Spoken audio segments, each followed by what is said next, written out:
পণ্য রপ্তানির $23 বিলিয়ন কোথায় গেল? দর্শক, খুবই তাজ্জব একটা প্রশ্ন এবং বিষয়। সরকারি নানা সংস্থা যে ফুলিয়ে ফাঁপিয়ে নানা উন্নয়নের চিত্র দেখায়, দর্শক এটি হয়তো তারই একটি অংশ। দেশের পণ্য রপ্তানির হিসাব ওলটপালট হয়ে গেছে।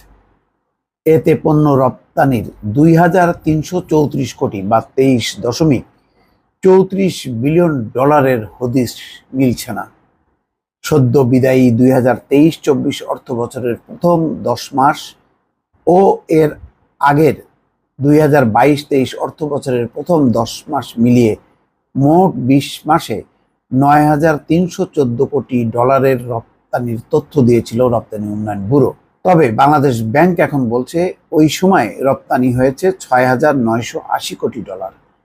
তার মানে 25% রপ্তানির তথ্য উধাও হয়ে গেছে। এ বিষয়ে সংশ্লিষ্ট কর্তৃপক্ষ থেকে কোনো জবাব পাওয়া যায়নি।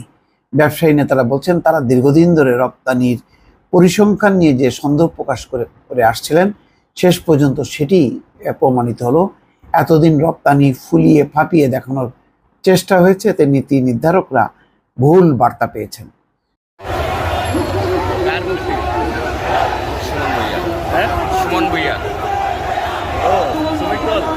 হঠাৎ করেই সরকারের রপ্তানি আয়ের হিসাব থেকে $23 বিলিয়ন গায়েব করে ফেলা হয়েছে।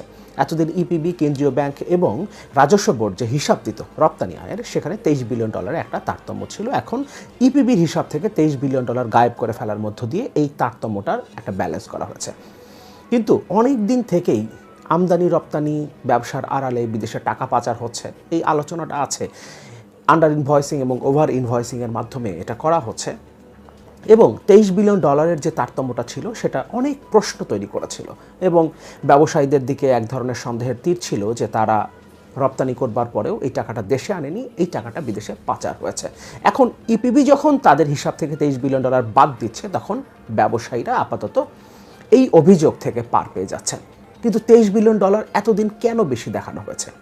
তাহলে একটা হতে পারে, সরকার ইচ্ছাকৃতভাবে রপ্তানি বেশি দেখিয়েছে, ফলে এতদিন আমরা চলতি হিসাবের যে ঘাটতি দেখতাম, বাস্তবিক অর্থে এই ঘাটতিটা আরও অনেক বেশি। আমরা দেখতাম প্রতি মাসে আমাদের প্রায় $1 বিলিয়ন, কোনো মাসে $1.5 বিলিয়ন ঘাটতি হচ্ছে চলতি হিসাবের। তার মানে এতদিন আসলে এই ঘাটতিটা আরও অনেক বেশি ছিল। সরকার ফুলিয়ে ফাঁপিয়ে রপ্তানি দেখানোর চেষ্টা করেছে, অনেক বাড়িয়ে দেখানোর চেষ্টা করেছে।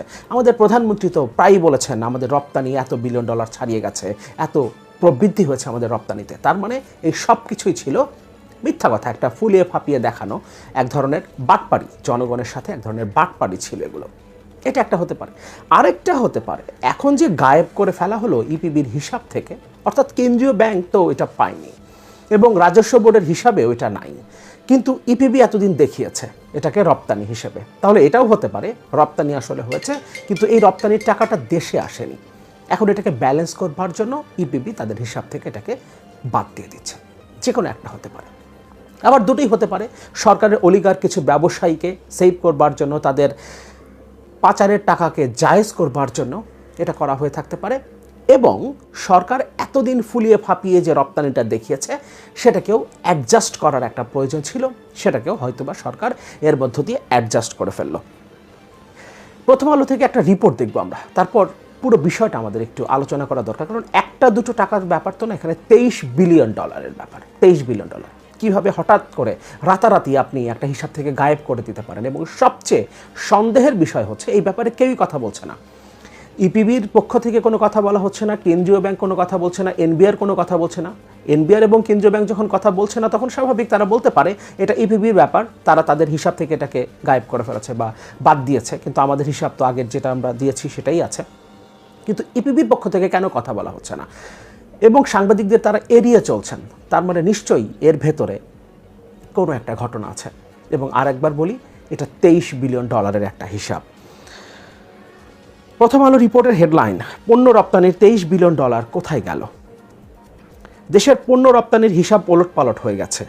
এতে পণ্য রপ্তানির 2,334 কোটি বা 23.34 বিলিয়ন ডলারের হদিস মিলছে না। সদ্য বিদায়ী 2023-24 অর্থ বছরের প্রথম 10 মাস ও এর আগের 2022-23 অর্থ বছরের প্রথম 10 মাস মিলিয়ে মোট 20 মাসে 9,314 কোটি ডলারের রপ্তানির তথ্য দিয়েছিল রপ্তানি উন্নয়ন ব্যুরো বা ইপিবি। তবে বাংলাদেশ ব্যাংক এখন বলছে ওই সময় রপ্তানি হয়েছে 6,980 কোটি ডলার, তার মানে 25% রপ্তানির তথ্য উধাও হয়ে গেছে। এ বিষয়ে সংশ্লিষ্ট কর্তৃপক্ষ থেকে কোনো জবাবও পাওয়া যায়নি। এই জায়গাটা গুরুত্বপূর্ণ। 23 বিলিয়ন ডলারেরও বেশি গায়েব করে ফেলা হয়েছে এবং কর্তৃপক্ষের ব্যাপারে কোনো কথা বলছে না। ব্যবসায়ী নেতারা বলছেন তারা দীর্ঘদিন ধরে রপ্তানির পরিসংখ্যান নিয়ে যে সন্দেহ প্রকাশ করে আসছিলেন শেষ পর্যন্ত সেটি সত্য হলো।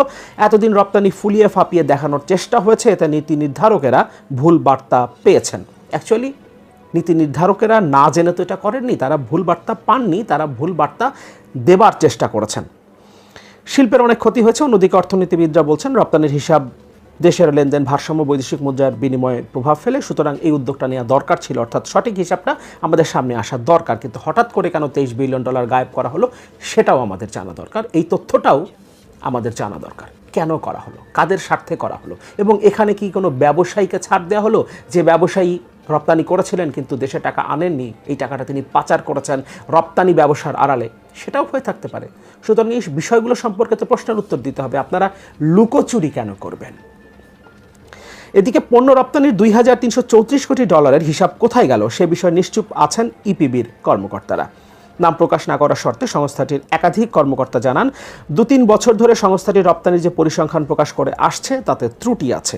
বাংলাদেশ ব্যাংকের কর্মকর্তারা জানান এতদিন ইপিবির তথ্যের ভিত্তিতে রপ্তানির হিসাব করা হতো, কিন্তু ইপিবি যে তথ্য দিচ্ছিল সেই অনুযায়ী দেশের রপ্তানি আয় আসছিল না। এ নিয়ে দেশি ও বিদেশি বিভিন্ন সংস্থা থেকেও প্রশ্নের মুখে পড়তে হয় বাংলাদেশ ব্যাংককে। তবে পরীক্ষা নিরীক্ষা করে দেখা যাচ্ছে এত পণ্য রপ্তানি হয়নি, ফলে আয় বেশি আসার কোনো যৌক্তিকতাও নেই। তাই এখন থেকে প্রকৃত তথ্যের উপর ভিত্তি করে প্রতিবেদন তৈরি করা হবে। জাতীয় রাজস্ব বোর্ড অর্থাৎ এনবিআর এবং ইপিবির একই রকম রপ্তানি তথ্য ব্যবহার করবে। রপ্তানির প্রকৃত তথ্যের ভিত্তিতে কেন্দ্রীয় ব্যাংক গত বুধবার লেনদেন ভারসাম্যের হিসাব করেছে। এতে দেশের আর্থিক হিসাব হঠাৎ করে ঘাটতি থেকে উদ্ধৃত হয়ে গেছে। তবে নতুন করে ঘাটতিতে পড়েছে চলতি হিসাব।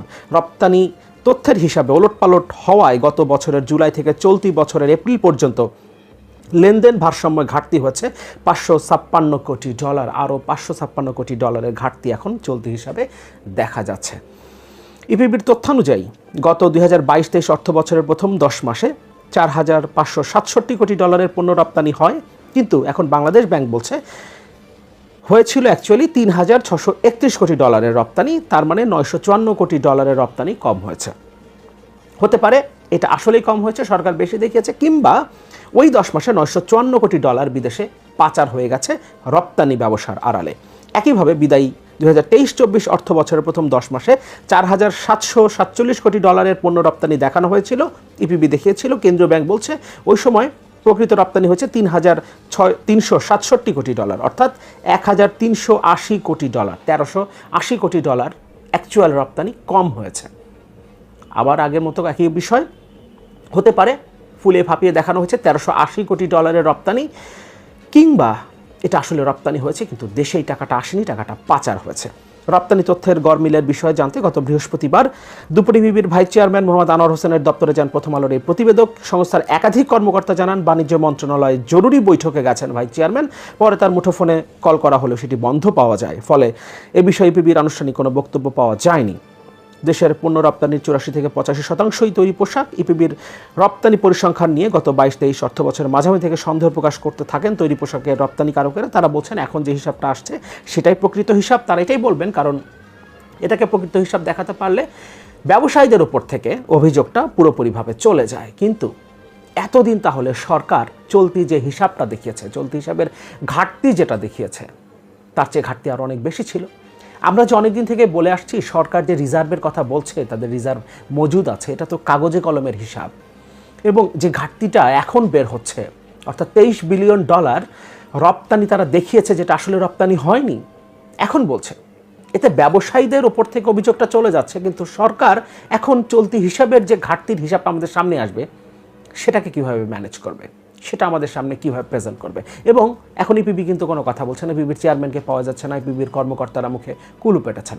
আমরা যখন বলেছি দেশের অর্থনীতি, দেশের রপ্তানি একটা সংকটের মধ্যে আছে, তখন তারা আমাদের বিরুদ্ধে অনেক কথাবার্তা বলেছেন।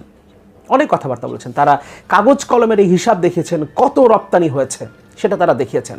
এমনকি করোনার মহামারীর মধ্যেও কত রপ্তানি হয়েছে, ইউক্রেন রাশিয়া যুদ্ধের মধ্যেও তাদের রপ্তানি প্রবৃদ্ধি হচ্ছে, এগুলো দেখেছেন। কিন্তু বাস্তবতা হচ্ছে রপ্তানি তো কমে গেছে, প্রবৃদ্ধি তো অনেক দূরের কথা, রপ্তানি হ্রাস পেয়েছে শতকরা হিসাবে।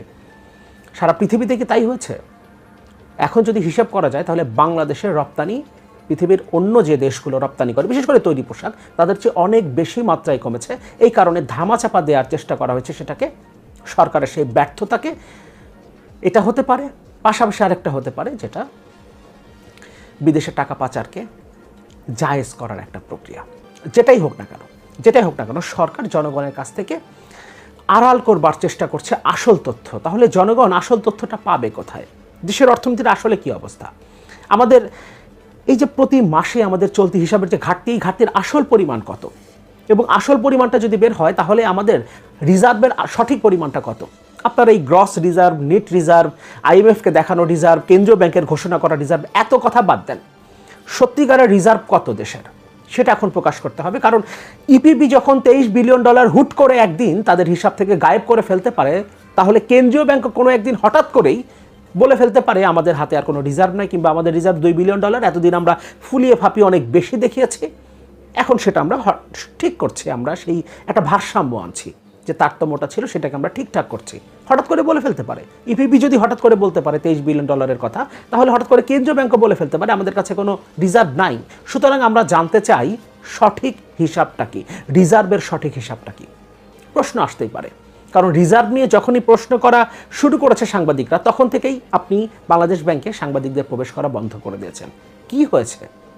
রিজার্ভ কি আদৌ কিছু আছে, নাকি রিজার্ভের মধ্যে ওই ইপিবির মতো $23 বিলিয়ন মতো কোনো একটা ঘাপলা আছে? সুতরাং আমাদেরকে তথ্য দিতে হবে। আমরা এতদিন যে প্রশ্ন তুলতাম, আপনারা আমাদের বিরুদ্ধে নানান কথাবার্তা বলতেন, সেই গল্প থেকে এখন সরে আসেন। কারণ আপনাদের ওগুলো যে ফুলিয়ে ফাঁপিয়ে বানানো গল্প, সেটা তো সরকারি হিসাবেই পরিষ্কার হয়েছে, ইপিবির হিসাবেই পরিষ্কার হয়েছে। কারণ হঠাৎ করে কোনো এক সকালে আপনারা $23 বিলিয়ন হিসাব থেকে গায়েব করে দিতে পারেন। সুতরাং কোনো একদিন রিজার্ভ থেকেও সেটা হতে পারে। ফলে এখন সত্যিকারের রিজার্ভের হিসাব দিন, প্রত্যেক মাসে সত্যিকারের আমাদের যে ঘাটতি চলতি হিসাবের সেটা আমাদের সামনে দিন। তাহলে আমরা নিজেরাই হিসাব করে নিতে পারবো সত্যিকার অর্থে আমাদের রিজার্ভ। পণ্য রপ্তানির $23 বিলিয়ন কোথায় গেল? দর্শক, খুবই তাজ্জব একটা প্রশ্ন এবং বিষয়। সরকারি নানা সংস্থা যে ফুলিয়ে ফাঁপিয়ে নানা উন্নয়নের চিত্র দেখায়, দর্শক, এটি হয়তো তারই একটি অংশ। দেশের পণ্য রপ্তানির হিসাব ওলটপালট হয়ে গেছে। এতে পণ্য রপ্তানির 2334 কোটি বা 23.34 বিলিয়ন হদিস মিলছে না। সদ্য বিদায়ী 2023-24 অর্থ বছরের প্রথম 10 মাস ও এর আগের 2022-23 অর্থ বছরের প্রথম 10 মাস মিলিয়ে মোট 20 মাসে $9,314 কোটি রপ্তানির তথ্য দিয়েছিল রপ্তানি উন্নয়ন ব্যুরো। তবে বাংলাদেশ ব্যাংক এখন বলছে ওই সময় রপ্তানি হয়েছে $6,980 কোটি। তার মানে 25% রপ্তানির তথ্য উধাও হয়ে গেছে। এ বিষয়ে সংশ্লিষ্ট কর্তৃপক্ষ থেকে কোনো জবাব পাওয়া যায়নি। ব্যবসায়ী নেতারা বলছেন, তারা দীর্ঘদিন ধরে রপ্তানির পরিসংখ্যান নিয়ে যে সন্দেহ প্রকাশ করে আসছিলেন, শেষ পর্যন্ত সেটি প্রমাণিত হলো। এতদিন রপ্তানি ফুলিয়ে ফাঁপিয়ে দেখানোর চেষ্টা হয়েছে, এতে নীতি নির্ধারকরা ভুল বার্তা পেয়েছেন। শিল্পের অনেক ক্ষতি হয়েছে। অন্যদিকে অর্থনীতিবিদরা বলেছেন, রপ্তানির হিসাব দেশের লেনদেন, ভারসাম্য ও বৈদেশিক মুদ্রার বিনিময় হারে প্রভাব ফেলে। তাই দেরিতে হলেও প্রকৃত রপ্তানির তথ্য প্রকাশের উদ্যোগটি ইতিবাচক। এদিকে পণ্য রপ্তানির $2,334 কোটি হিসাব কোথায় গেল সে বিষয়ে নিশ্চুপ আছেন ইপিবির কর্মকর্তারা। নাম প্রকাশ না করা শর্তে সংস্থার একাধিক কর্মকর্তা বলেন, 2-3 বছর ধরে সংস্থাটি রপ্তানির যে পরিসংখ্যান প্রকাশ করে আসছে তাতে ত্রুটি আছে, কিন্তু কম তো দেখানো হয় না, সবসময় তো বাড়ায় দেখানো হয়। সে কেন বাড়ায় দেখা হয়? কাকে খুশি করার জন্য? বাংলাদেশ ব্যাংকের কর্মকর্তারা বলছেন, এতদিন ইপিবির তথ্যের ভিত্তিতে রপ্তানি হিসাব করা হতো, কিন্তু ইপিবি যে তথ্য দিচ্ছিল সেই অনুযায়ী দেশে রপ্তানি আয় আসছিল না। এই নিয়ে দেশে বিদেশে বিভিন্ন সংস্থা থেকেও প্রশ্নের মুখে পড়তে হয় বাংলাদেশ ব্যাংককে। তবে পরীক্ষা নিরীক্ষা করে দেখা যাচ্ছে এত পণ্য রপ্তানি হয়নি, ফলে আয় বেশি আসার কোনো যৌক্তিকতাও নেই। তাই এখন থেকে প্রকৃত তথ্যের উপর ভিত্তি করে প্রতিবেদন তৈরি করতে হবে। জাতীয় রাজস্ব বোর্ড আর ইপিবি একই রকম রপ্তানি তথ্য ব্যবহার করবে। রপ্তানির প্রকৃত তথ্যের ভিত্তিতে কেন্দ্রীয় ব্যাংক গত বুধবার লেনদেন ভারসাম্যের হিসাব করেছে। এতে দেশের আর্থিক হিসাব হঠাৎ করেই ঘাটতি থেকে উদ্বৃত্ত হয়ে গেছে। তবে নতুন করে ঘাটতিতে পড়েছে চলতি হিসাব। মানে আগে তো ফুলায় ফাঁপায় দেখা হয়েছে, তখন উদ্বৃত্ত, এখন হিসাব করে দেখা যায় ঘাটতি। রপ্তানি তথ্যের হিসাবে ওলটপালট হওয়ায় গত বছরের জুলাই থেকে চলতি বছরের এপ্রিল পর্যন্ত লেনদেনের ভারসাম্যে ঘাটতি হয়েছে $556 কোটি। ইপিবি তথ্য অনুযায়ী 2022-23 অর্থ বছরের প্রথম 10 মাসে $4,567 কোটি পণ্য রপ্তানি হয়। এখন বাংলাদেশ ব্যাংকের তথ্য বলছে ওই সময় রপ্তানি হয়েছিল $3,613 কোটি। তার মানে $954 কোটি রপ্তানি কম হয়েছে। এই তথ্যটা গোপন রেখে বা চাপা দিয়ে তারা ফুলিয়ে ফাঁপিয়ে দেখিয়েছে। দেখেন কত বড় এক ধরনের জালিয়াতি বলা যায়। দর্শক ভালো থাকবেন, আল্লাহ হাফেজ।